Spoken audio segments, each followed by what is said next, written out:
The city sprawled below, an endless, swirling river of golden light. From the vantage point of the 42nd floor, however, it was eerily silent. Inside, the silence was just as profound, punctuated only by the discreet ticking of a clock that cost more than the average automobile. This was Leo's world, a man who had ascended so high that he had lost touch with the sensation of solid ground beneath his feet. His penthouse was a study in cold, modern elegance, all sharp angles, gleaming steel, and expansive windows that showcased the city's dazzling display like a priceless work of art. But it was a painting he rarely, if ever, truly saw anymore. The rooms were vast, devoid of life, and echoed with a quiet he was at a loss to fill. He possessed everything that money could possibly buy. Yet, he owned nothing that stirred any genuine emotion within him. His friends were merely business associates. His dinners were essentially meetings. His existence was a succession of checkboxes on an exceedingly expensive list.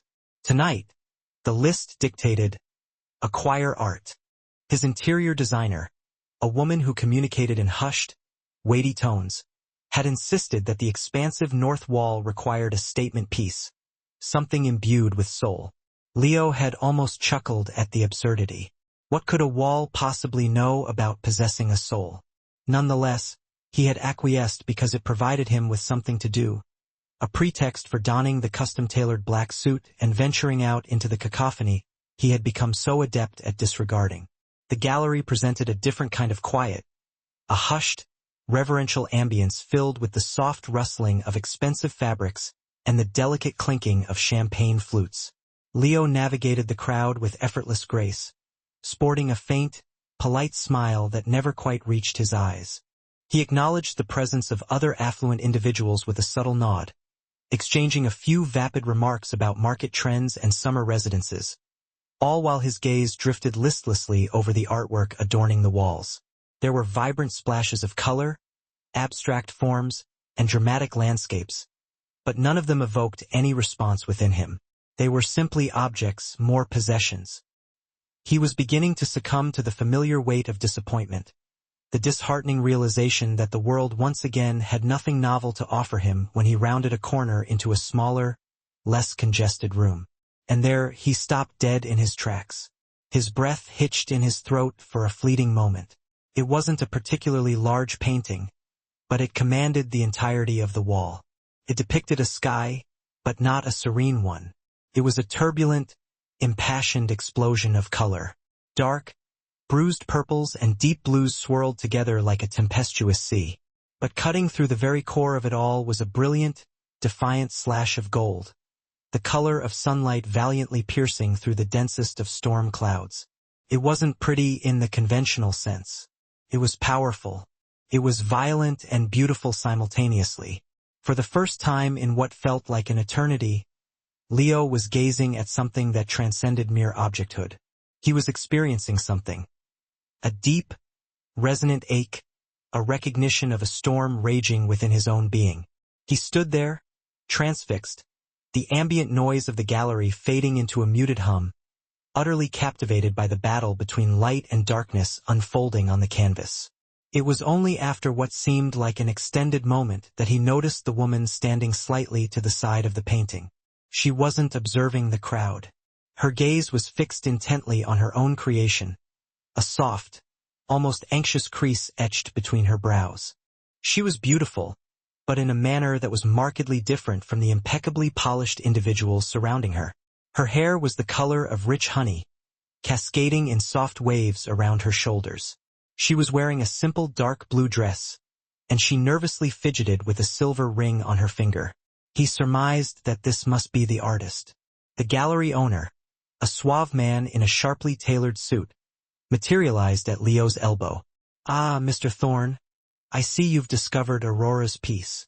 Resurgence, it's called. Quite raw, isn't it? She's one of our more recent acquisitions." The man's voice was a low, unctuous whisper. "Aurora, dear," he called, beckoning her over. "This is Mr. Leo Thorne." She turned, and her eyes, the color of the summer sky at twilight, met his. There was a flicker of surprise in them, followed by a deep, captivating warmth. She offered a small, shy smile. "Hello?" she said, her voice softer than he had anticipated, like a delicate melody. Up close, he could discern a tiny smudge of gold paint on her wrist, a subtle, clandestine signature of her craft. Leo, a man who was rarely at a loss for words, found himself strangely tongue-tied. He simply gestured toward the painting, the one that had quelled the noise within his head. "This," he said, his voice deeper than usual, "is incredible." Aurora's cheeks flushed a delicate pink. "Thank you," she murmured, her gaze dropping momentarily before returning to his. It was a personal piece. He didn't inquire about its meaning. He felt as though he already understood. He understood the storm. He understood the struggle for the light. "I'll take it," Leo said, the words emerging more abruptly than he had intended. The gallery owner beamed. Aurora's eyes widened in surprise. "Really?" she breathed. "Just like that?" Leo nodded, finally regaining his composure. "Just like that. It doesn't belong here. It belongs somewhere it can be seen." He was thinking of his empty penthouse. But as he looked at her, he felt a strange conviction that he was alluding to something else entirely. The transaction was swiftly concluded. Leo wrote a check that caused the gallery owner's smile to broaden even further. As he was about to turn and retreat back into his shell, he paused and looked at Aurora again. She was watching him, that same curious, warm expression in her eyes. He retrieved a simple, elegant business card from his pocket. "For the delivery details," he explained, handing it to her. Their fingers brushed, and a subtle electric jolt passed between them. It was so sudden, so palpable, that Aurora's breath caught in her throat, and Leo's heart skipped a beat against his ribs.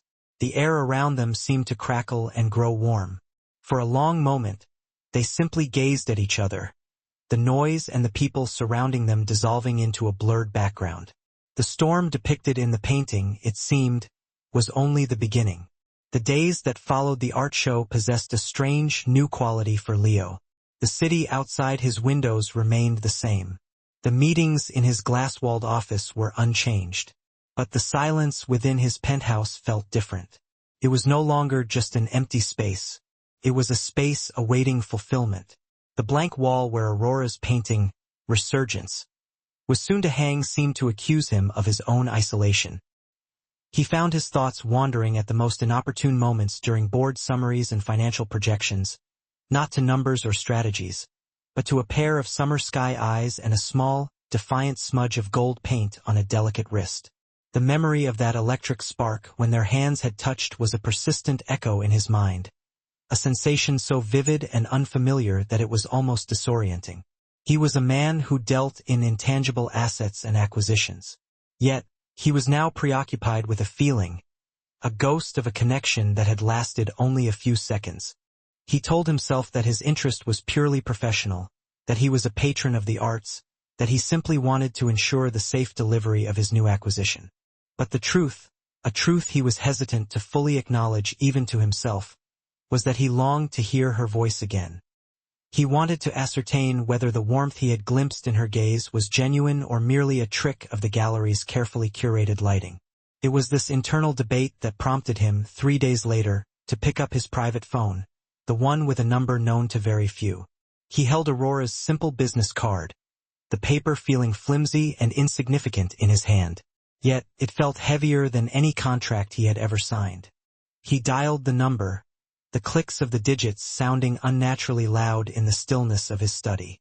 The phone rang once, twice, and then her voice was there, a soft, slightly breathless, hello.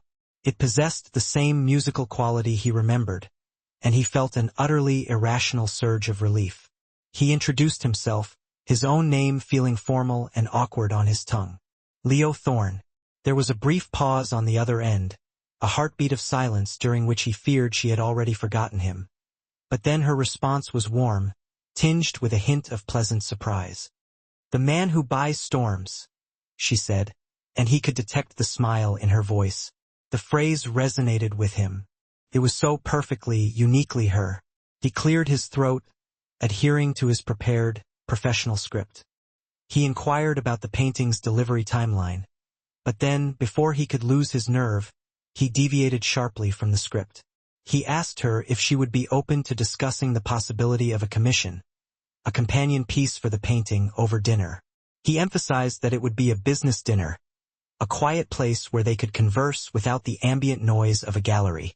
On the other end of the line, in a small, sunlit studio apartment cluttered with canvases, tubes of paint, and the faint, familiar scent of turpentine, Aurora felt her heart perform a peculiar little flip.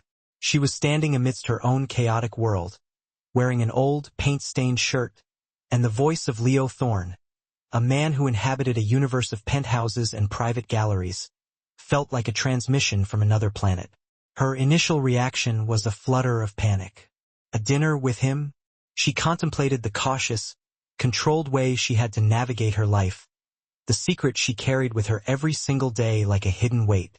The world of fancy restaurants and business discussions was not her world. It was a realm of potential complications, of questions she wasn't prepared to answer. But then she thought of his eyes in the gallery, the way he had gazed at her painting, not with cold appraisal, but with a deep, almost pained understanding. He hadn't just perceived the colors. He had seen the storm, and he had looked at her with a genuine curiosity that had made her feel seen, not merely as an artist, but as a person. The fear and the longing warred within her for a long moment. Finally, the part of her that was weary of being cautious, the part that had painted resurgence, prevailed. She agreed, her voice only trembling slightly. The restaurant he selected was predictably exquisite. It was a haven of low, intimate lighting, of white tablecloths so crisp they seemed to emit their own glow, and a hushed, reverential atmosphere where the clinking of silverware was the loudest sound. Aurora felt a fresh surge of nerves as she was led to a secluded booth in the back. She had worn her best dress, a simple emerald green one that accentuated the gold in her hair, but she still felt like an imposter, a sparrow who had inadvertently flown into an aviary of peacocks. Then she saw him. Leo was already there, standing as she approached. He wasn't wearing a suit this time, but a dark, soft-looking sweater and trousers, and the change made him appear somehow more approachable, more real. His smile when he saw her was not the polite, practiced one from the gallery. It was slower, more genuine, and it reached his eyes, causing them to crinkle at the corners. "Aurora," he said, and the way he pronounced her name, as if it were something precious, sent a shiver down her spine. The initial conversation was stilted, revolving around the safe topics of the painting's impending delivery and the general process of her art. Leo ordered for them both, selecting a meal he thought she would enjoy with a quiet confidence that was reassuring, not arrogant. As the food arrived, something began to shift. He started asking her different questions, not about technique or inspiration, but about her. He asked what she loved about the city, what music she listened to while she painted, what her earliest memory of wanting to create was. He listened to her answers with an intensity that was almost unnerving. His full attention focused on her as if every word she uttered was of vital importance. Encouraged by his genuine interest, Aurora began to relax. The words started to flow more easily. She found herself talking about things she hadn't discussed in years. Her childhood spent chasing fireflies in a backyard that seemed enormous. The first time she had mixed two colors and created a completely new one. The simple, profound the city sprawled beneath them like a dazzling river of light, an endless, swirling current of white gold. From the 42nd floor, however, it was completely silent. Inside, the hush was equally profound, disturbed only by the quiet ticking of a clock that cost more than most cars. This was Leo's world, a man who had ascended so high that he'd lost touch with the simple feel of the earth beneath his feet. His penthouse was a testament to cold, modern elegance.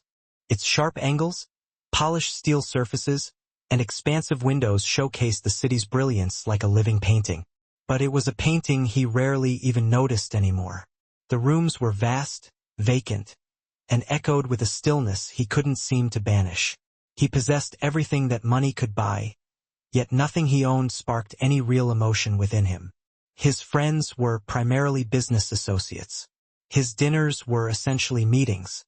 His life was a string of completed tasks on a very expensive to-do list. Tonight, the list included acquire art.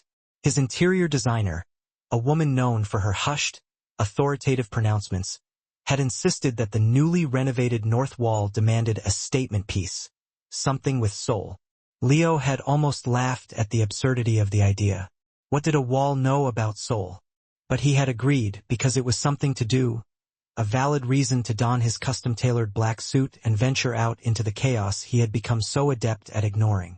The art gallery presented a different sort of quiet, a hushed and respectful atmosphere filled with the gentle rustling of expensive fabrics and the delicate clinking of champagne flutes. Leo navigated the crowd with effortless grace, a faint, polite smile gracing his face, but never quite reaching his eyes. He acknowledged other wealthy patrons with a subtle nod, exchanging a few superficial comments about market trends and summer homes, all while his gaze swept over the artwork displayed on the walls. There were bursts of vibrant colors, abstract forms, and dramatic landscapes, but none of them evoked any genuine feeling within him. They were just objects, more possessions. He was beginning to feel that familiar sense of disappointment, the nagging feeling that the world had nothing new to offer him, when he rounded a corner into a smaller, less populated room. And there he stopped, his breath catching in his throat for a fleeting moment. It wasn't a particularly large painting, but it dominated the entire wall.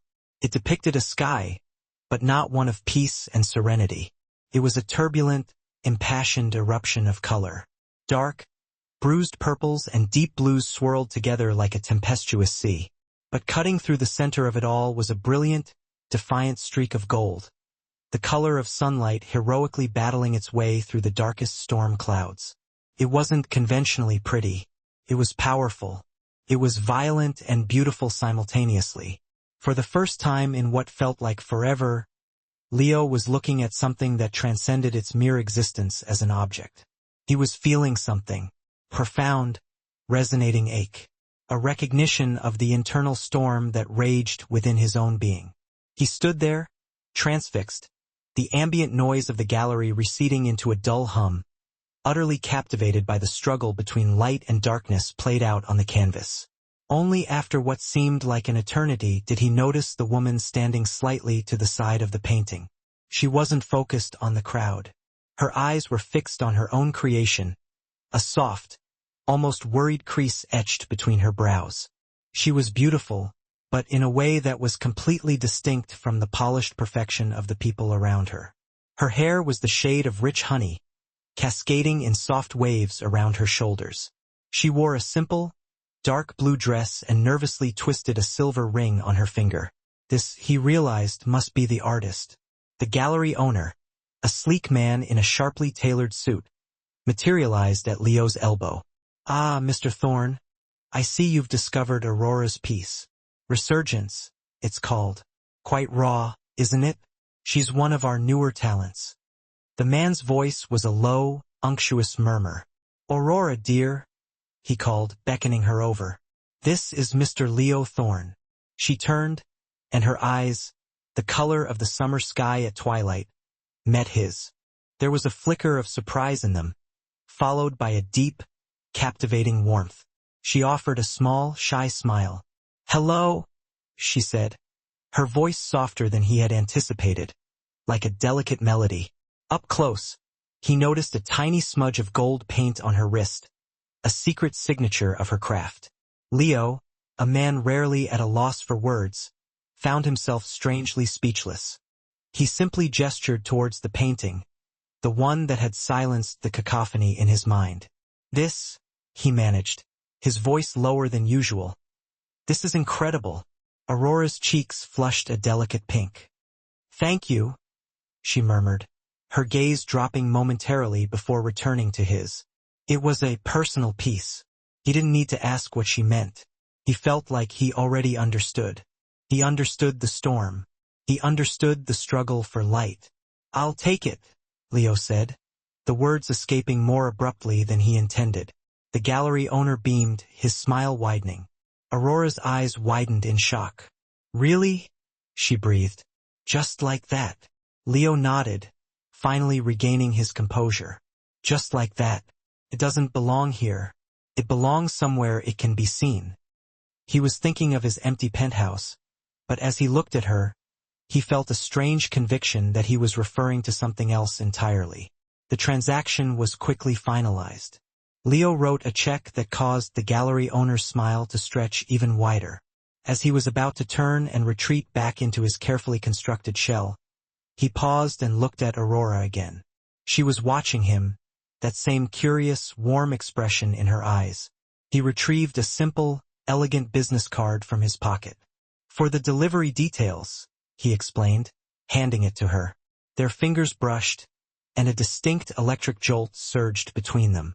It was so sudden, so real that Aurora's breath caught in her throat and Leo's heart gave a single, hard thump against his ribs. The air around them seemed to crackle and grow warm. For a long moment, they simply stared at each other, the noise and the people around them fading into an indistinct blur. The storm in the painting, it seemed, was only the beginning. The days following the art show possessed a strange new quality for Leo. The city outside his windows remained the same. The meetings in his glass-walled office proceeded as usual. But the silence within his penthouse felt different. It was no longer just an empty void. It was a space waiting to be filled. The blank wall where Aurora's painting, Resurgence, was soon to hang, seemed to accuse him of his own loneliness. He found his mind wandering at the most inopportune moments during board summaries and financial forecasts, not to numbers or strategies, but to a pair of summer sky eyes and a tiny, defiant smudge of gold paint on a delicate wrist. The memory of that electric shock when their hands had touched lingered in his mind, a sensation so vivid and unfamiliar that it was almost disorienting. He was a man who dealt in intangible assets and acquisitions. Yet he was now preoccupied with a feeling, a fleeting connection that had lasted only a few seconds.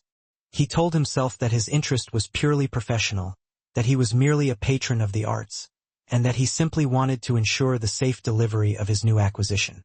But the truth, a truth he was reluctant to fully acknowledge even to himself, was that he longed to hear her voice again.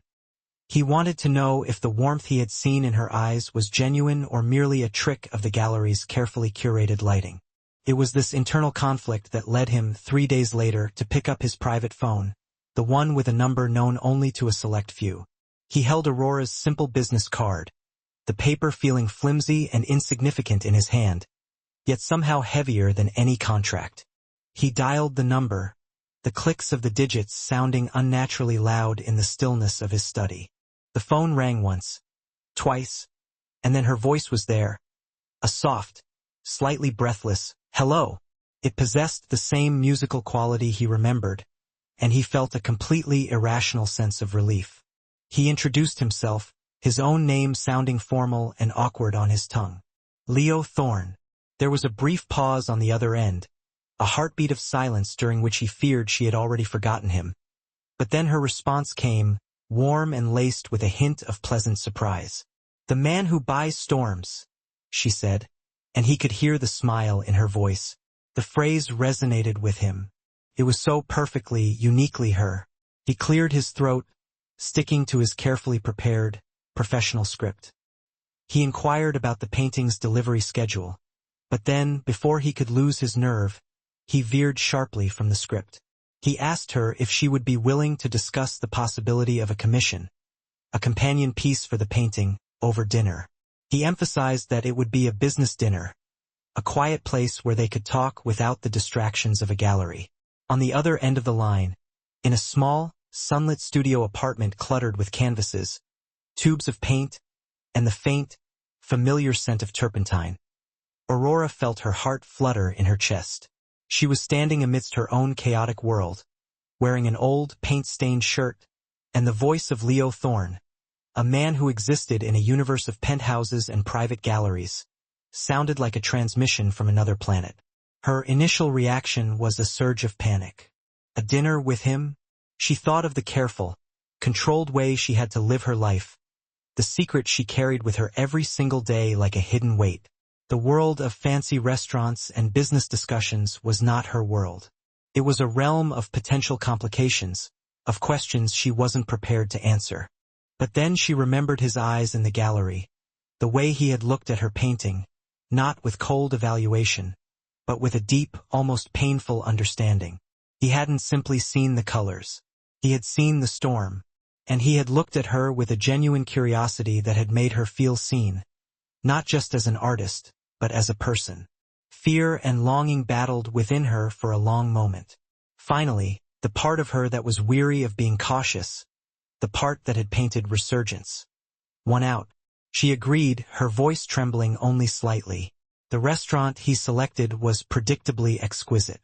It was a place of dim, intimate lighting, of white tablecloths so crisp they seemed to glow, and a hushed, reverent atmosphere where the clinking of silverware was the loudest sound. Aurora felt a fresh wave of anxiety as she was led to a secluded booth in the back. She had worn her best dress, a simple emerald green one that accentuated the gold in her hair, but she still felt like an imposter, a sparrow who had inadvertently flown into an aviary of peacocks. Then she saw him. Leo was already there, standing as she approached. He wasn't wearing a suit this time, but a dark, soft-looking sweater and trousers, and the change made him appear somehow more approachable, more human. His smile when he saw her was not the polite, practiced one from the gallery. It was slower, more genuine, and it reached his eyes, causing them to crinkle at the corners. "Aurora," he said, and the way he said her name, like it was something precious, sent a shiver down her spine. The initial conversation was stilted, circling the safe topics of the painting's upcoming delivery and the general process of her art. Leo ordered for both of them, selecting a meal he thought she would enjoy with a quiet confidence that was reassuring, not arrogant. As the food arrived, something began to shift. He started asking her different questions, not about technique or inspiration, but about her. He asked what she loved about the city, what music she listened to while she painted, what her first memory of wanting to create was. He listened to her answers with an intensity that was almost unnerving. His full attention focused on her as if every word she spoke was of vital importance. Encouraged by his genuine interest, Aurora began to relax. The words started to flow more freely. She found herself talking about things she hadn't discussed in years. Her childhood spent chasing fireflies in a backyard that had seemed enormous. The first time she had mixed two colors and created a completely new one. The simple, profound joy of getting a line or a shape exactly right. She made him laugh with a story about a disastrous attempt to paint a mural on her childhood bedroom wall that had ended with more paint on the family dog than on the wall. It was a real, warm, unguarded laugh, and the sound of it transformed his entire face, making him look younger, lighter. Leo, in turn, found himself speaking in ways he rarely did. He told her about the first business he had started in his college dorm room, not for the money, but for the thrill of the challenge of making something work. He confessed that he missed that feeling sometimes, the pure creation of it before it had all become about profit margins and market share. He talked about his love for old, worn-out books with cracked spines, a secret passion he rarely admitted to anyone in his circle, who valued only the new and the sleek. They weren't exchanging resumes or life summaries. They were exchanging pieces of themselves, small fragments of memory and feeling. And with each exchange, the space between them seemed to shrink, charged with a growing magnetic pull. The restaurant, the other patrons, the world outside, all of it faded into a distant blur. For those few hours, there was only the soft glow of the candle on the table, the warmth of the wine, and the incredible, unfolding discovery of each other. It was the most connected Leo had felt to another human being in a decade. For Aurora, it was the first time in a very long time that she had felt truly normal, truly cherished for her mind and her spirit, and not defined by the silent burden she carried. The evening inevitably had to end. They stood outside the restaurant under a canopy of stars, the city air cool against their warm skin. The comfortable intimacy of the booth was gone, replaced by the tense, sweet anticipation of a goodbye. "I had a really wonderful time, Aurora," Leo said, his voice low and sincere.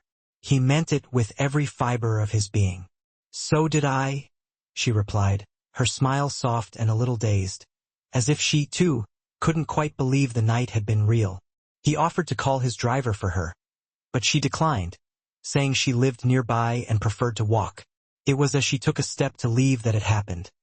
A sudden, sharp, twisting pain, familiar and dreaded, lanced through her lower abdomen.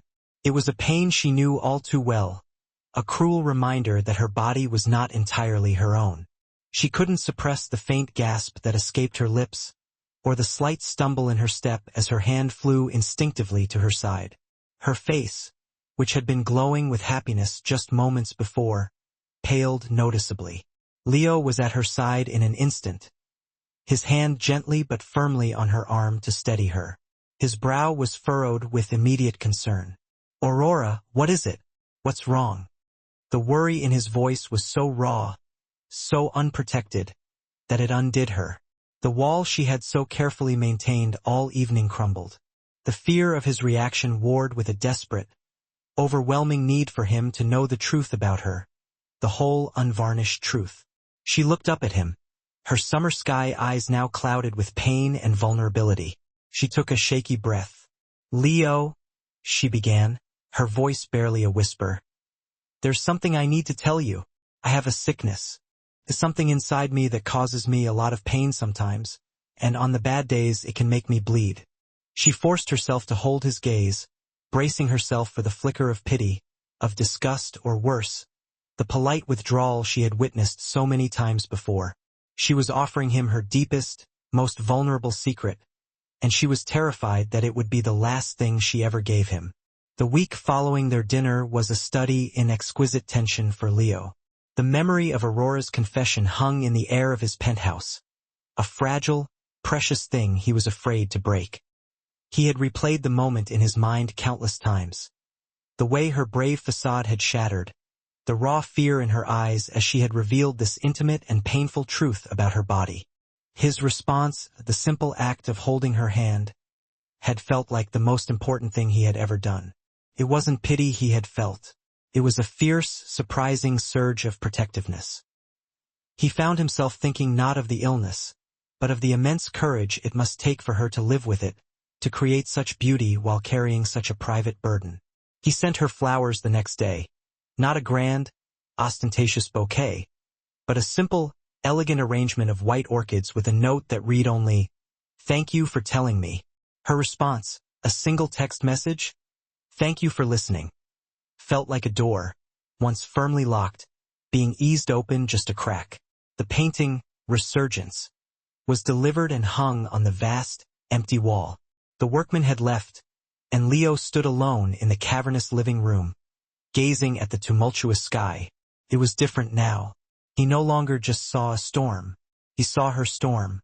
He saw the pain in the dark purples, the defiance in the slashes of gold, and the relentless, beautiful spirit in the overall composition. The painting was no longer just an acquisition. It was a piece of her, a testament to her resilience, and its presence in his sterile home felt both jarring and profoundly right. It was this feeling that compelled him to call her again, to push past the carefully constructed boundaries they had established. He invited her to see it, to see her work in its new home, under the guise of ensuring it was hung to her artistic satisfaction. What he really wanted was to see her again, to be near the source of the light that was beginning, for the first time, to penetrate the deep, settled cold within him. Aurora's arrival at his building was an event in itself. The sleek, silent elevator that soared to the penthouse, the hushed, marble-lined hallway. It was a world of unimaginable wealth that felt alien and intimidating. But when Leo opened the door, the look on his face was not one of pride or ownership, but something closer to nervous anticipation. He was dressed casually again, and his eyes searched hers with an intensity that made her breath catch. Then he stepped aside, and she saw it. Her painting, her storm, hanging in this temple of modern minimalism. It looked more powerful here, more defiant and alive than it ever had in the gallery.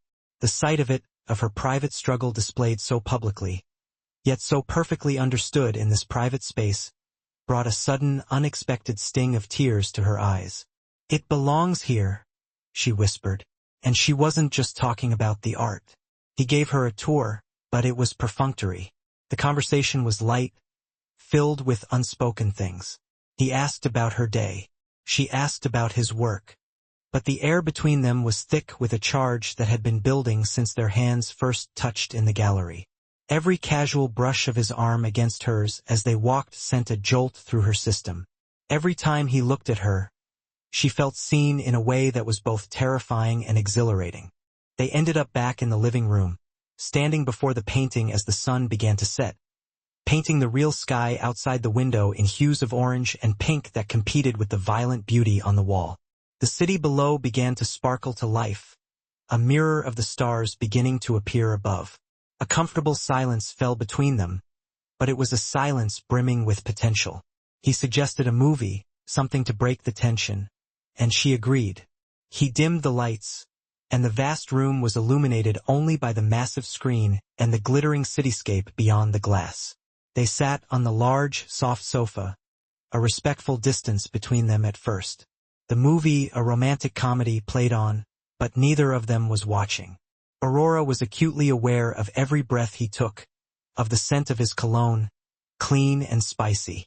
Leo was watching her from the corner of his eye, the way the flickering light from the screen played across her profile, highlighting the gentle curve of her neck, the soft fullness of her lips.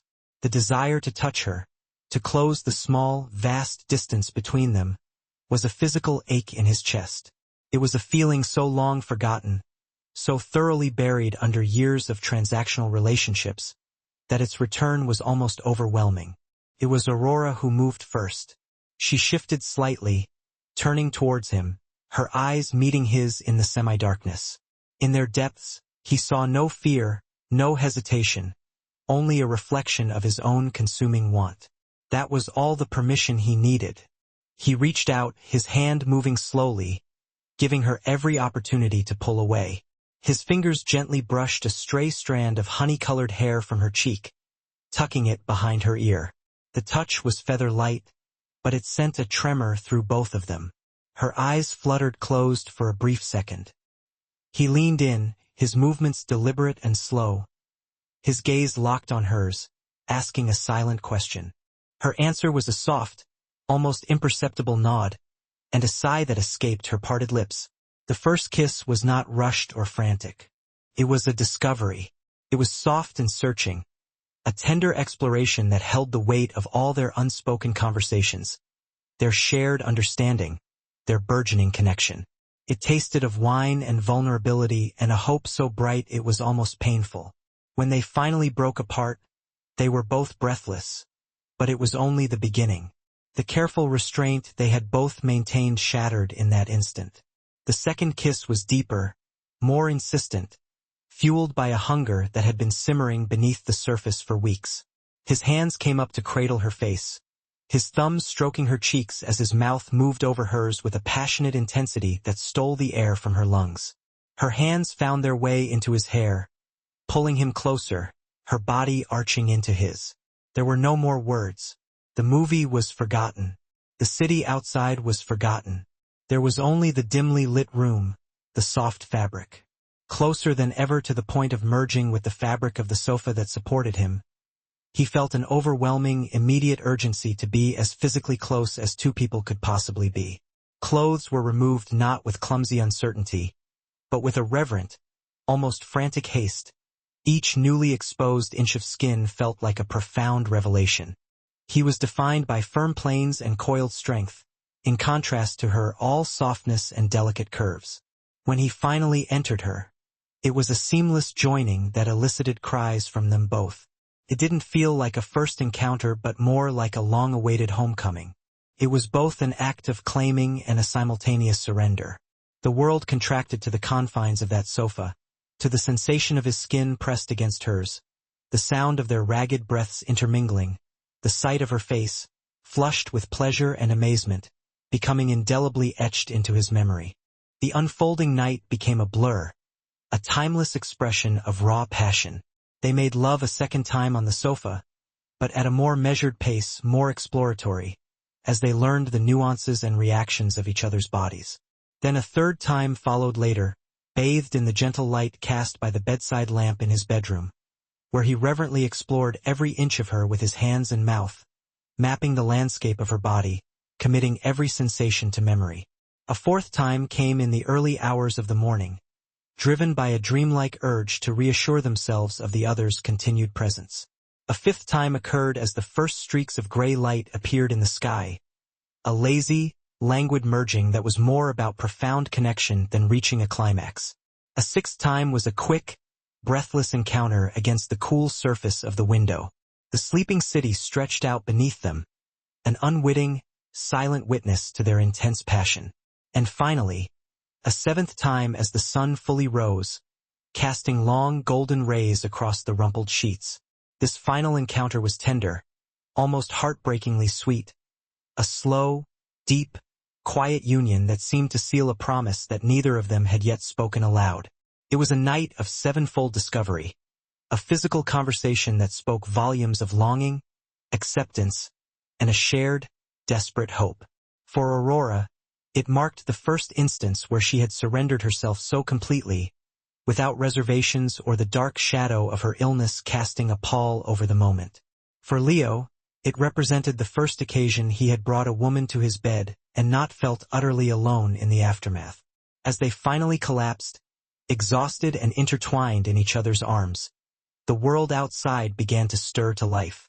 But for them, within the tranquility of his bedroom, surrounded by the tangible evidence of their passionate night, it felt as though they had forged a universe of their own, an exclusive, perfect world built upon the foundations of touch, taste, and the terrifying, yet wonderfully thrilling beginnings of love. The first rays of the sun were not gentle that morning. They were insistent, demanding attention. A sharp blade of brilliant, unforgiving gold sliced through the gap in the blackout curtains, cutting across the disarrayed landscape of the bed and landing squarely on Leo's closed eyelids. He stirred, not with the heavy reluctance of typical mornings, but with a sudden, surging wave of awareness. The memories of the night cascaded back into him, not as fragmented images, but as a unified, overwhelming sensation. A warmth, a comforting weight, a profound sense of rightness that felt so alien to him it was like waking up on an entirely new planet. The lingering scent of Aurora's skin, a delicate blend of vanilla and something uniquely her, permeated his sheets, clinging to his own skin. It was the most captivating fragrance he had ever encountered. He held his eyes closed for one more perfect moment, reveling in the sensation of her body curled against his side, her head resting with a comforting weight on his chest, her honey-colored hair cascading across his skin like silk. Her breathing was deep and even, the slow, steady rhythm of peaceful sleep. A feeling of such potent, unadulterated joy welled up within him, so intense it bordered on painful. He had dedicated a lifetime to constructing walls, accumulating a fortune to insulate himself from need, and in a single night, this extraordinary woman had quietly dismantled them all. He felt, for the first time, truly rich. Slowly, cautiously, careful not to disturb her, he turned his head on the pillow. The sunlight had intensified, now illuminating her sleeping face in exquisite detail. He could see the delicate dusting of freckles across the bridge of her nose, the dark, elegant sweep of her lashes against her cheeks, the soft, parted bow of her lips. She looked peaceful, serene. She looked like everything he had never realized he had been searching for. His gaze was filled with pure, unguarded wonder, a silent adoration of the woman who, in a handful of hours, had rewritten his entire definition of happiness. He yearned to immortalize this precise moment, the quiet, the warmth, the absolute perfection of her being beside him. His eyes, brimming with a tenderness that would have shocked anyone who knew him solely from the boardroom, began to drift from her face. Wanting to absorb every detail of her, to commit every aspect of this scene to memory, they traveled over the smooth line of her shoulder, the graceful curve of her arm draped across his stomach, down to the gentle indentation of her waist, and the subtle swell of her hip beneath the white sheet. And then he saw it. A small, stark, unmistakable patch of crimson on the pristine white linen.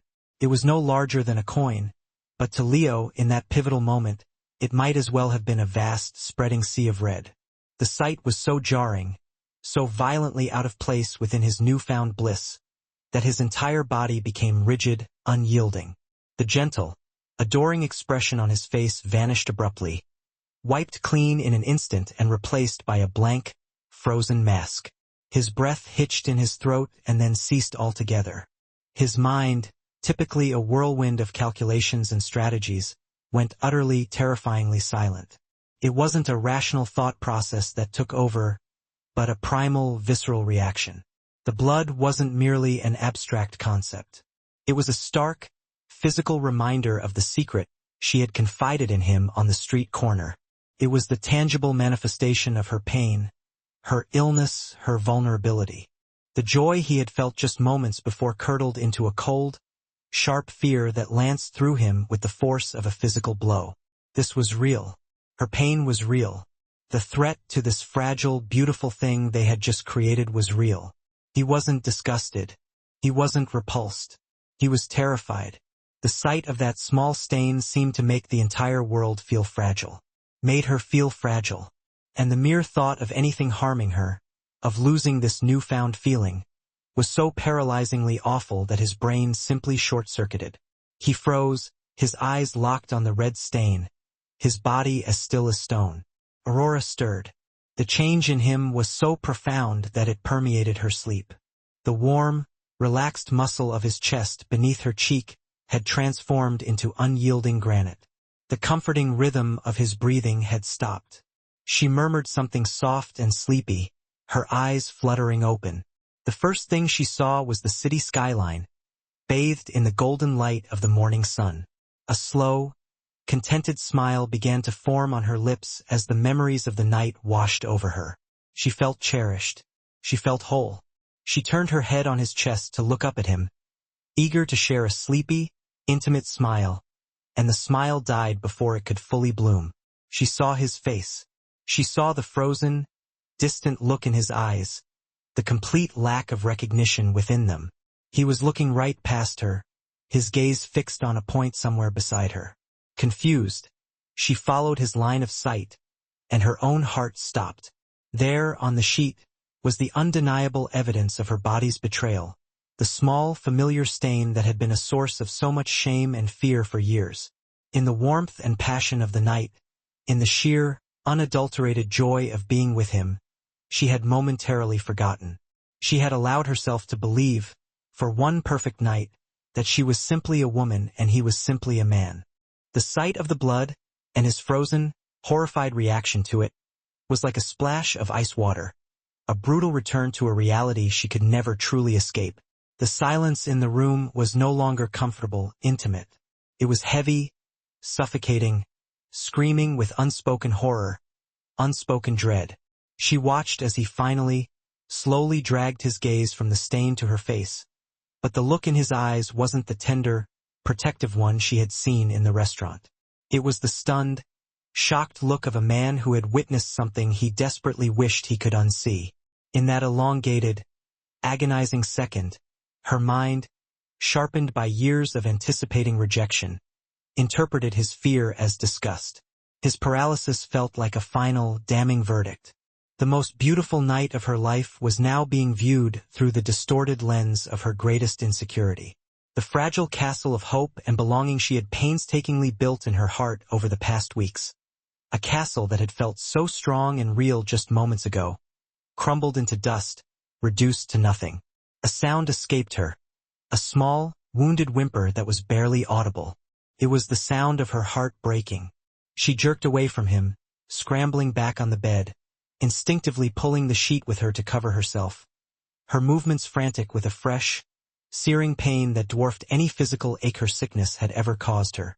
The tears came then, not soft or slow, but in a hot, immediate flood, streaming uncontrollably down her face as she stared at him. "You," she choked out, her voice thick with a grief so profound it seemed to shake the room. "You can't even look at me."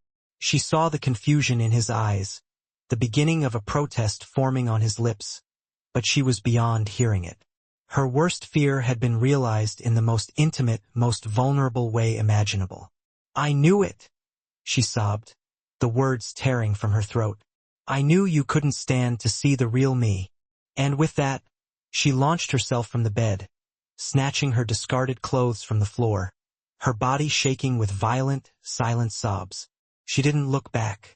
She fled the bedroom, the penthouse, and the shattered remains of their perfect night, leaving Leo alone, still frozen, the ghost of her warmth lingering on his skin, and the devastating echo of her words hanging in the silent, sunlit air. The slam of the heavy penthouse door was not a loud sound, not in a space so vast and so well insulated, but to Leo, it resonated like a gunshot. It shattered the frozen paralysis that had held him captive. The echo seemed to linger in the air for a long moment, and then the silence that rushed in to fill the void was of a different, more terrible quality. It was the silence of absence, of emptiness. The warmth was gone. The scent of her was already beginning to dissipate, replaced by the sterile, recycled air of the climate control system. He was alone again, but the solitude he had once worn like a familiar, comfortable coat now felt like a suffocating vacuum, pressing in on him from all sides. He looked down at the empty space beside him in the vast bed, at the indentation her head had left on the pillow, and the small, stark stain on the sheet that had triggered it all. It was only then that his body unlocked, released from its rigid state. A violent tremor ran through him, and he swung his legs over the side of the bed, burying his face in his hands. The memory of her face, the raw, shattered hurt in her eyes, played behind his closed eyelids like a devastating film on a loop. I knew you couldn't stand to see the real me. The words were a brand, searing his soul, burning into his very being. He had not been disgusted. He had been terrified. But in his frozen, stupid silence, he had allowed her to believe the one thing that was farthest from the truth. He had confirmed her deepest, most profound fear. He moved through the penthouse like a ghost, a shadow of his former self. The entire space had now become a museum of their shared night, a haunting reminder of what he had lost. The sofa where they had first kissed still held the faint imprint of their bodies. A single, abandoned hairpin gleamed on the floor near the window where he had held her close against the glass. The painting, Resurgence, seemed to mock him from the wall, its defiant gold a bitter, cruel reminder of the spirit he had just broken with his own inadequacy, his own failure. He tried to call her. His first attempt, his fingers fumbling awkwardly on the screen, went straight to voicemail. Her sweet, musical voice asking the caller to leave a message was a fresh agony, another twist of the knife. "Aurora, please," he said, his own voice rough with raw emotion, choked with grief. "It wasn't what you think. I froze because I was scared. Scared of your pain. Scared of losing you. Please just call me back." He sent the same sentiment in a dozen frantic text messages, each one pleading, explaining, begging for a chance to make her understand. The delivered receipts showed they were received, but there was no response, no reply. The little typing bubbles never appeared. The silence from her end was absolute, a wall more impenetrable than any he had ever faced in the world of business, more insurmountable than any obstacle he had ever encountered. Across the city, within the safe, familiar clutter of her studio, Aurora was lost in a storm of her own making. She had slammed her apartment door shut, locking the world out, and then she had collapsed against it, sliding down to the floor as the sobs finally racked her body. These were not gentle tears, but great, heaving waves of grief that tore from a place so deep inside her she hadn't known it could feel such intense pain. She cried for the unexpected beauty of the night, for the lingering sensation of his hands on her skin, for the whispered words he had spoken in the darkness, words she had almost, foolishly, allowed herself to believe. She cried for the fragile hope that had blossomed so brightly, only to be extinguished so cruelly. And most of all, she cried because, deep down, she had always known. She had known it was too good to be true, a fleeting fantasy. She had known that her body, with its inherent flaws and betrayals, would eventually be the thing that drove him away. Seeing the blood and then seeing the look on his face, a look she had tragically misinterpreted as revulsion, had felt like receiving a fatal diagnosis, a terminal judgment. It was a confirmation that she was, and always would be, irrevocably broken. Her phone buzzed and lit up on the floor beside her, his name flashing brightly on the screen. The sound was like a physical blow, a punch to the gut. She couldn't answer. She couldn't bear to hear his voice making polite, pitying excuses. Seeing his words pop up, "It wasn't what you think," felt like a particularly cruel joke, a heartless jest. Of course, it was what she thought. She had seen it with her own eyes. She knew what she had witnessed. She finally, with a trembling hand, reached over and turned the phone off completely, plunging herself into a deeper, more profound silence, a desolate emptiness. The outside world could not intrude, and she had absolutely no desire to venture out into it. For Leo, the days blurred together into a miserable, gray procession, an endless bleak march. The penthouse, once a sanctuary, had become a prison, a gilded cage of his own making. He canceled all his meetings, ignoring the increasingly concerned calls from his assistant. The world of mergers and acquisitions of stocks and bonds felt utterly meaningless, a childish game compared to the real, raw, agonizing pain of losing Aurora. He would stand for hours in front of her painting, staring into the storm, feeling as though he was trapped within its swirling chaos. He replayed that morning moment over and over in his mind, endlessly, hating himself for his reaction, torturing himself with the memory. He was a man who commanded boardrooms, who made billion-dollar decisions without breaking a sweat, and yet he had been rendered speechless and motionless by a tiny spot of blood. Not because it was blood, but because it was her blood, and it represented a part of her life that he was powerless to fix, a vulnerability he couldn't shield her from. His fear of losing her had manifested in the very way that guaranteed he would lose her. The irony was a bitter pill that he would not swallow. For Aurora, the pain was a physical weight that she carried with her, a constant burden. She tried to lose herself in her art, but the colors were muddy, lifeless, devoid of inspiration. Every blank canvas seemed to reflect the emptiness she felt inside, the hollowness that consumed her. She didn't eat. She didn't sleep.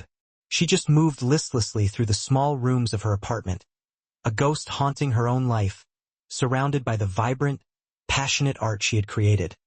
A cruel reminder of a self that felt like it had died in Leo's bed that morning. Her sickness, the very thing she had feared would drive him away, flared up with a vengeance, a physical punishment to match her emotional torment. The pain was a constant, dull ache, a relentless reminder that her body was her enemy, a source of unending betrayal. She felt utterly and completely alone, more alone than she had ever felt before she met him, because now she knew exactly what she was missing, what she had lost. Leo knew he could not continue on like this, trapped in this self-made purgatory. The texts and calls were useless, ineffective. He had to see her. He had to look directly into her eyes and make her understand the truth that was screaming, raging inside of him. He had to find a way to breach the wall of silence she had built around herself, to tear down the barriers that separated them. He didn't know exactly how, but he knew he had to try. The thought of a future without her, of returning to the cold, silent existence of his past, was unbearable, a fate he couldn't endure. He had been given a taste of sunlight, and he could not willingly return to the shadows. He couldn't condemn himself to that darkness. He had to find a way to tell her, to show her, that his frozen reaction was not a rejection, but the terrified, clumsy response of a man who had just found everything he had ever wanted, only to be instantly confronted with the terrifying possibility of its loss. He loved her. The realization, which should have been a joyful, liberating one, was instead a painful, desperate ache in his chest, a constant reminder of what was at stake. He loved her, and he had to find a way to tell her before it was irrevocably too late. The silence in Leo's penthouse had solidified, becoming a physical presence, a heavy, suffocating fog that filled the vast, empty spaces, permeating every corner of the apartment. For 3 days, he had been a prisoner within his own home, a ghost haunting the scenes of his own brief, fleeting happiness. He had stopped calling, stopped texting. The silence from her end had been his answer, and it was a verdict of guilt that he felt he had no choice but to accept. But acceptance did not bring him peace, did not bring him solace. It brought instead a gnawing, frantic energy that built inside him, relentlessly, until he could no longer contain it. He stood before resurgence, the painting that had started it all, that had brought them together. And for the first time he did not see her storm, her anguish. He saw his own. He saw the dark, swirling chaos of his regret, and the desperate, fading slash of gold that represented his last, fragile hope. He could not send another word. Words had failed him catastrophically, miserably. He had to show her. He had to express himself in a way that transcended language. He had to find a language that was louder than his failed explanations, more honest than his frozen silence. He had to speak to the artist within her, to the part of her that instinctively understood color and shape and raw, unvarnished emotion. An idea, wild and unprecedented, began to form in his mind, taking shape in his imagination. It was foolish, reckless. It was desperate, bordering on insane. It was utterly unlike anything the logical, controlled Leo Thorne had ever contemplated in his entire life. And for those very reasons, he knew, with a certainty that surprised even him, that it was the only thing left for him to do. He did not take his sleek black car, his symbol of success and detachment. He walked, immersed in the crisp city air, doing nothing to actively clear the turmoil in his head, allowing it to churn and roil within him. He went to a cramped, dusty art supply store, a world away from the pristine galleries he usually frequented, a place that felt foreign and unfamiliar. He stood bewildered before racks of tubes and cans of paint, surrounded by the pungent smells of turpentine and linseed oil, a sensory overload. He, a man who could negotiate a complex corporate takeover in 3 different languages, was rendered utterly helpless by the simple question of what brushes to buy, which colors to choose. He asked for help from a young, paint-smeared employee, mumbling something vague about a large, undefined project. He bought everything the young man suggested, trusting his expertise. Cans of spray paint in a dozen vibrant colors, thick pots of acrylic paint, brushes of various sizes, rolls of masking tape, and large sheets of thick, high-quality paper. He carried it all back to his building, ignoring the curious, questioning looks from the doormen, and took it not to his luxurious penthouse, but down to the secure, private parking garage, a space usually reserved for anonymity and utilitarian function. The blank concrete wall at the back, typically reserved for mundane notices and warnings, would be his canvas, his stage. He had no detailed plan, no preliminary sketch, no blueprint to guide him. He simply started, driven by a need so profound it overrode a lifetime of careful planning and meticulous control. He began with a can of black spray paint, his hand trembling slightly as he pressed the nozzle. The hissing sound was surprisingly loud in the otherwise silent garage, echoing eerily. He painted the dark, swirling purples and blues of her storm, not attempting to precisely copy her existing work, but rather to capture its essence, its underlying feeling. The chaos, the pain, the isolation. It was messy, imperfect. It was clumsy, lacking in finesse. The paint dripped in places, creating unintended streaks and patterns. But he didn't stop, he didn't hesitate. He switched to a brush, loaded with thick yellow paint. And with bold, unskilled strokes, he slashed a defiant gold line through the engulfing darkness, just as she had, a beacon of hope in the face of despair. It was his apology, a wordless plea for forgiveness. It was his imperfect attempt at understanding her inner turmoil. Then he moved to the white space beside it, the blank canvas representing his own story. This part was harder, more challenging. He had to paint not her feelings, but his own failings. He painted a simple, stark outline of a man, his stick figure form betraying his lack of artistic skill. His body language was stiff, unyielding, his face a mask of frozen shock, a hollow imitation of a human expression.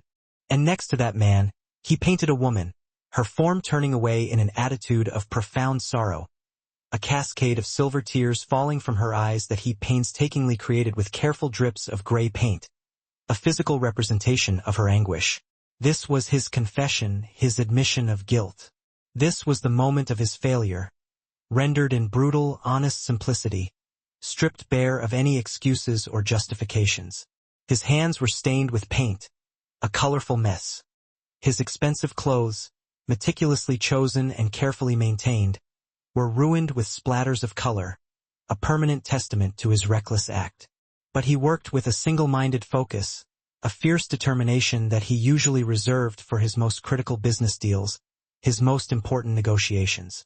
He was sweating, his muscles aching from the unfamiliar effort of holding brushes and spray cans for hours, a physical exertion that tested his endurance. The sun set outside, unnoticed, and the garage lights flickered on automatically, casting long, dramatic shadows across his evolving work, adding another layer of depth and complexity. He was exhausted, physically drained, but he wasn't finished. Beneath the two figures, the man frozen in shock and the woman consumed by sorrow, he took a final, clean brush, pristine and untouched, and dipped it into a pot of deep blood-red paint, the same color that had triggered the entire catastrophe. His hand was steady now, no longer trembling. In large, clear, unmistakable letters, he wrote the words that held the entire, unvarnished truth of his heart, the sentiment that had been trapped inside him for days. Asterisk, I was scared to lose you, not of you. Asterisk, he stood back, his chest heaving, his breath coming in ragged gasps, and looked at the mural, his creation. It was raw, unrefined, lacking in technical skill. It was the most honest thing he had ever created in his entire life, a testament to his vulnerability. It was not a carefully crafted piece of art. It was a piece of his soul, ripped out and plastered onto a cold concrete wall for her, and only her, to see. A public display of his private torment. He didn't know when she would see it, if ever. He didn't even know if she would ever come this way again, if she would ever give him another chance. He just knew he had to put it there, a permanent public testament to his private truth, a desperate plea for forgiveness. He left the garage, the lingering smell of fresh paint clinging to him like a second skin, and went upstairs to his penthouse, his gilded prison. He didn't shower or change.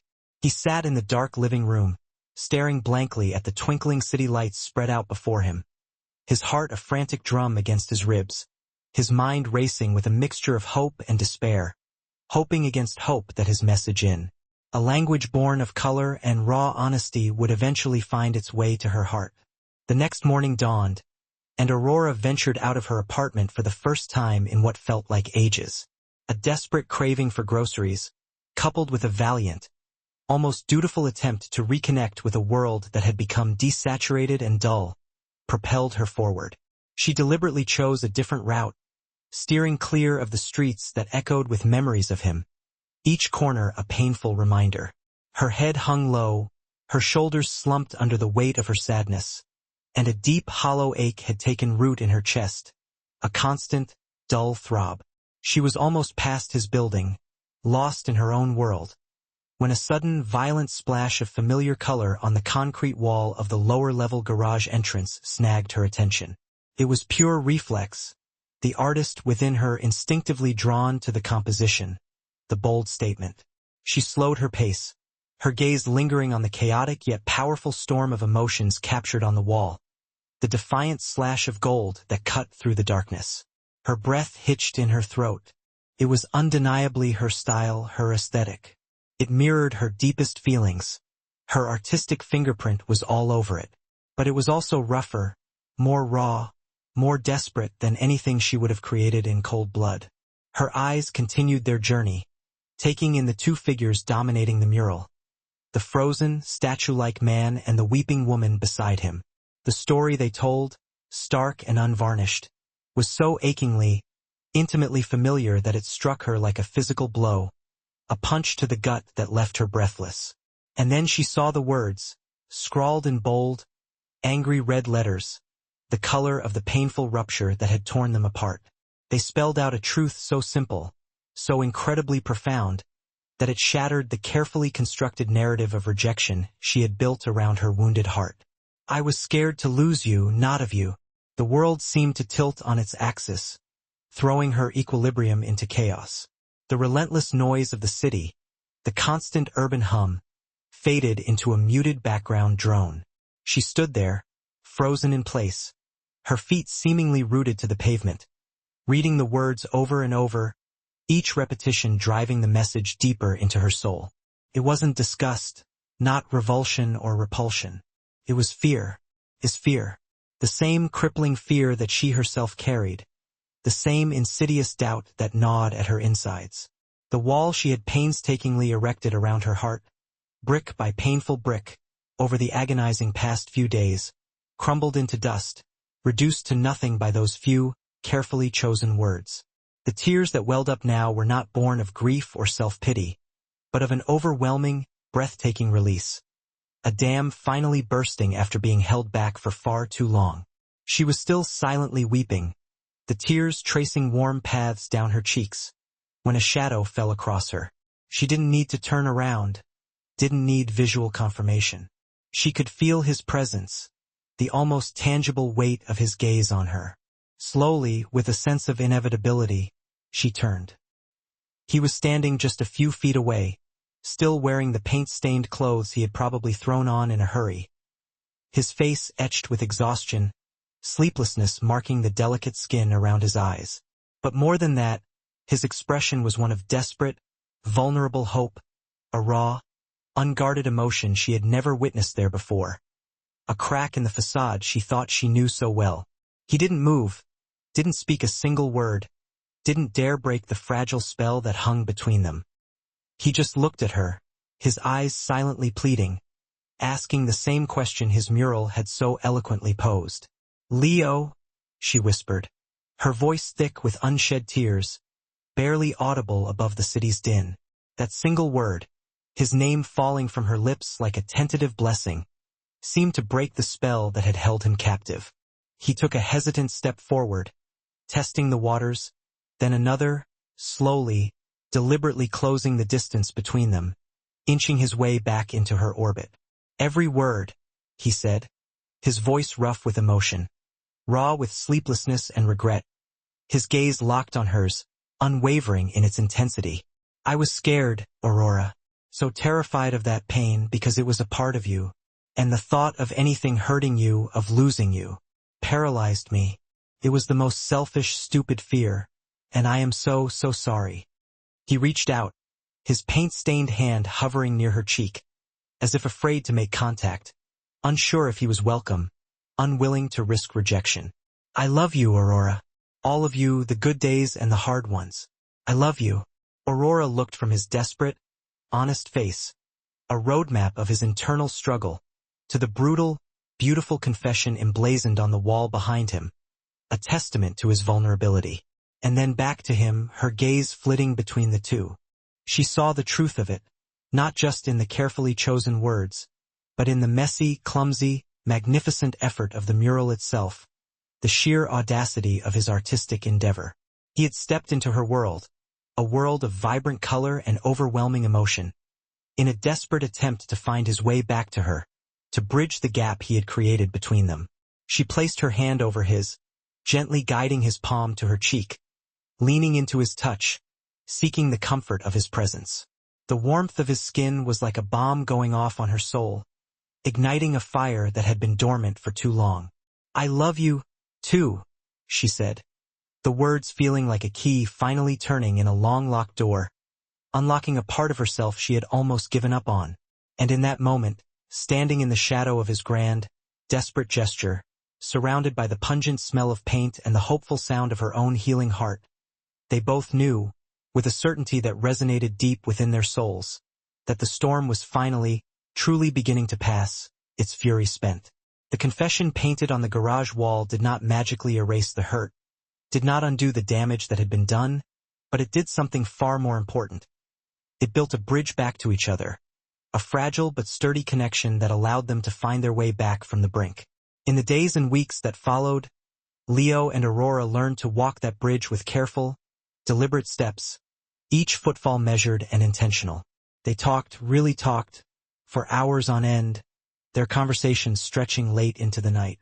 They met in her sunlit studio, surrounded by the familiar scent of turpentine and possibility, or in his sleek penthouse, with the glittering city sprawling beneath them like a blanket of stars.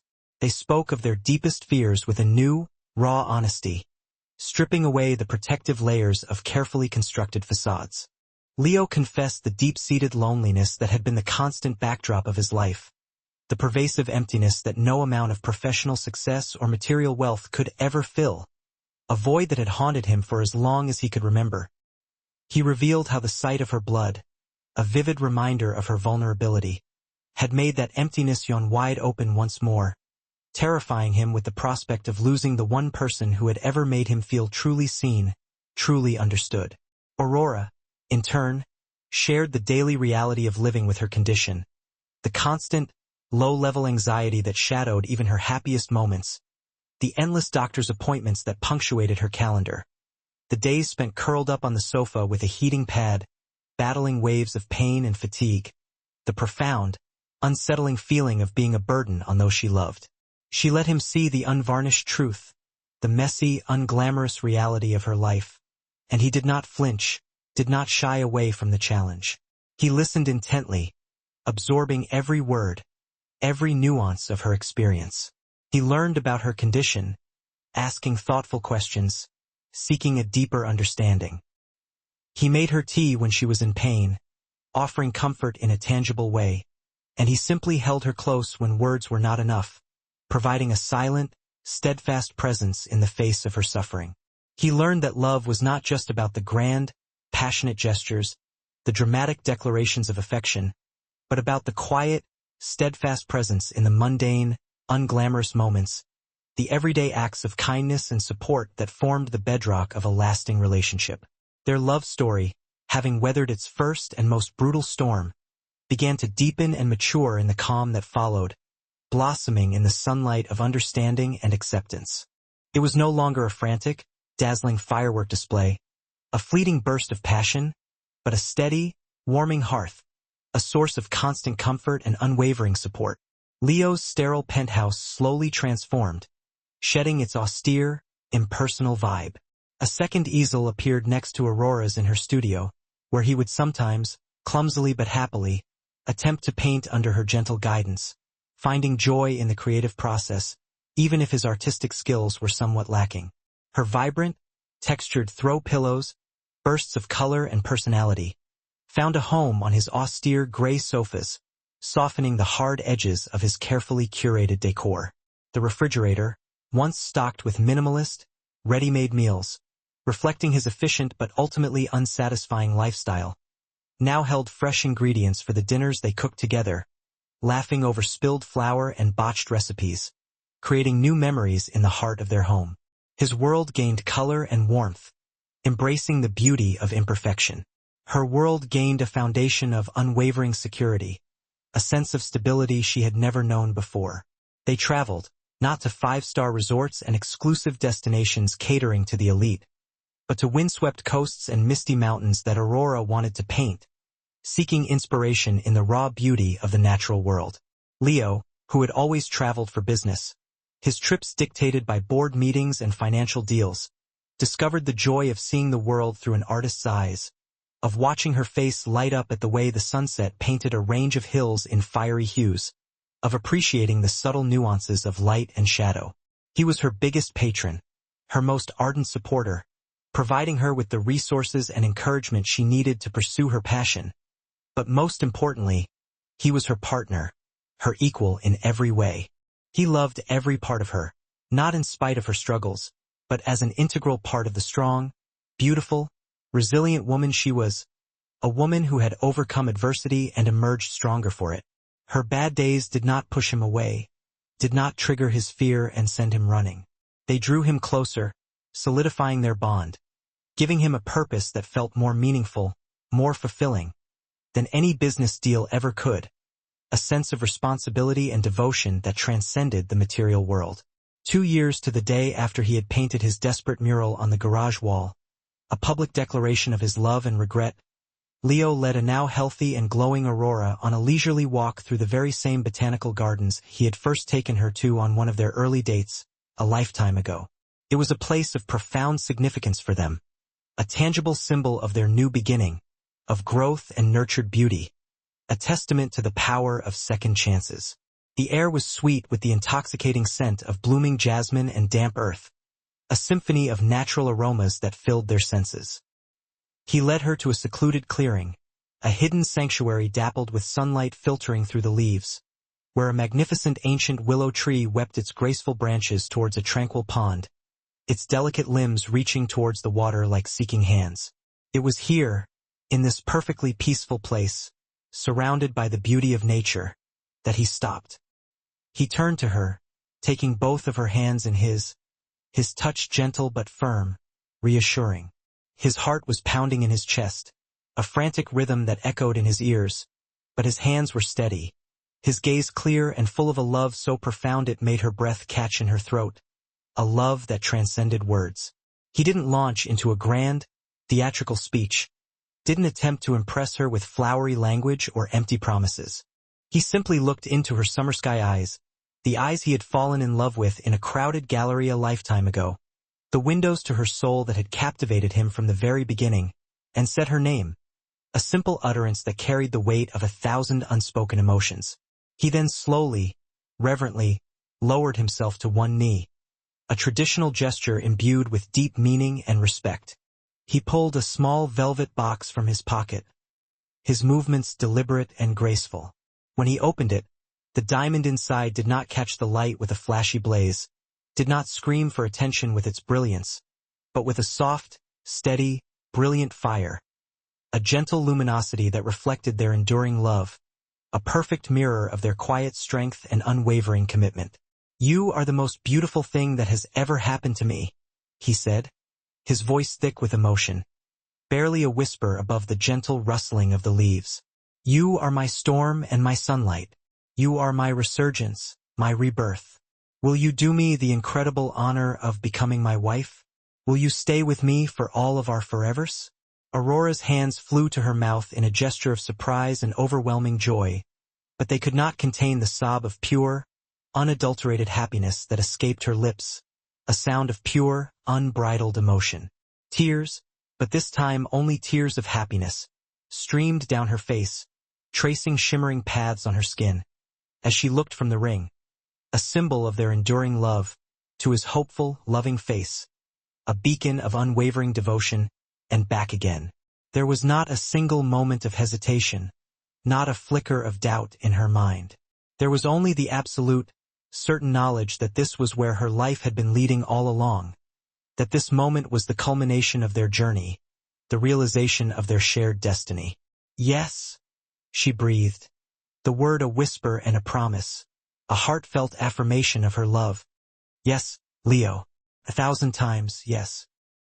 He slid the ring onto her finger, a perfect fit, as if it had been made for her and her alone. And as he stood to kiss her, sealing their commitment with a physical expression of their love, the world around them seemed to sigh with contentment, the trees rustling in agreement, the pond shimmering with reflected light. The kiss was not one of frantic passion, a fleeting moment of physical desire, but of a deep, soul-deep connection, of a promise whispered between two souls who had found their forever in each other's arms. It was a kiss that spoke of shared storms, of hard-won understanding, and of a future brighter than they had ever dared to imagine. A future built on a foundation of trust, respect, and unwavering love. They were no longer just Leo and Aurora, two individuals navigating the complexities of life. They were a team, a partnership, a love story written in the stars and proven on earth, a testament to the enduring power of love to conquer all. Their wedding was not a large society event, a lavish display of wealth and privilege. It was a small, intimate gathering of their closest friends and family in that very same botanical garden, the place where their love had truly blossomed. She wore a simple, elegant gown the color of moonlight, its delicate fabric shimmering in the sunlight, and he looked at her as if she were the only person in the world, his eyes filled with an adoration that transcended words. They wrote their own vows, speaking not of perfection, an unattainable ideal, but of promise, a commitment to unwavering support and unconditional love. A promise to always choose each other, to face the hard days hand in hand, and to never stop building their beautiful, messy, wonderful life together, embracing the imperfections and celebrating the joys. As they were pronounced husband and wife, The setting sun cast a golden glow, identical to the one in the painting that had brought them together, a final, beautiful blessing on their union, a radiant symbol of their enduring love. Their life was not a fairy tale without challenges, a romanticized vision of perpetual bliss. It was a real life, filled with both joy and sorrow, triumphs and setbacks. But it was a love story that was real, a love built on the solid ground of acceptance, forged in the fire of misunderstanding, and destined to last a lifetime. They had found their forever in each other's arms, a safe haven from the storms of life, a forever that had begun with a stormy painting, a desperate act of artistic expression, and was now as bright and enduring as the dawn she was named for, a testament to the power of love to heal and transform.